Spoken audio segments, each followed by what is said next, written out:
भाग 2 वापसी। सोनाली की मौत को 3 दिन हो चुके थे। गांव के लोग कहते थे कि वो पागल हो गई थी, अपने दादा की आत्मा को पुकारती रहती थी। लेकिन उसके कमरे की खिड़की अब भी हर रात अपने आप खुल जाती थी और पास के खेतों में किसी को ठंडी सांसों की आवाजें सुनाई देती। 3 रातें, फिर लौटूंगा। अब उस घर में सोनाली का छोटा भाई रवि रहने आया। वो शहर से लौटा था। उसे भूत प्रेतों पर विश्वास नहीं था। वो बोला, दीदी की मौत एक हादसा थी, मैं सच्चाई जानूंगा। पहली रात सब ठीक रहा। दूसरी रात उसने खिड़की बंद करके ताला लगा दिया। लेकिन तीसरी रात, रात के 2 बजते ही ताले ने खुद ब खुद टक की आवाज की और खिड़की खुल गई।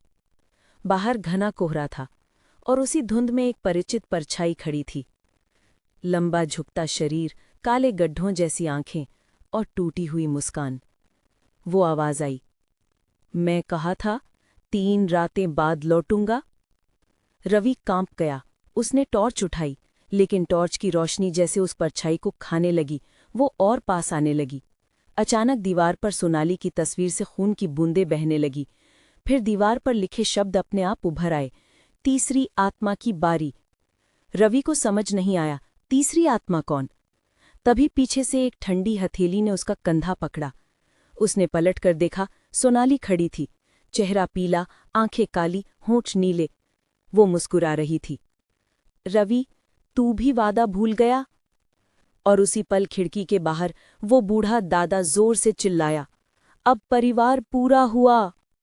घर की सारी बत्तियां बुझ गईं, तीनों की परछाइयां एक दूसरे में घुल गईं और खिड़की धीरे धीरे बंद हो गई, हमेशा के लिए।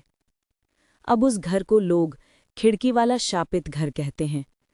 जो भी रात में उस खिड़की को देखने की कोशिश करता है, उसे वहां 3 साये दिखते हैं जो एक साथ फुसफुसाते हैं, 3 रातें, फिर लौटेंगे। क्या चाहेंगे मैं इसका तीसरा और आखिरी भाग लिखूं, जहां कोई बाहरी व्यक्ति उस घर में घुसने की कोशिश करता है और उस चाप का रहस्य खुलता है?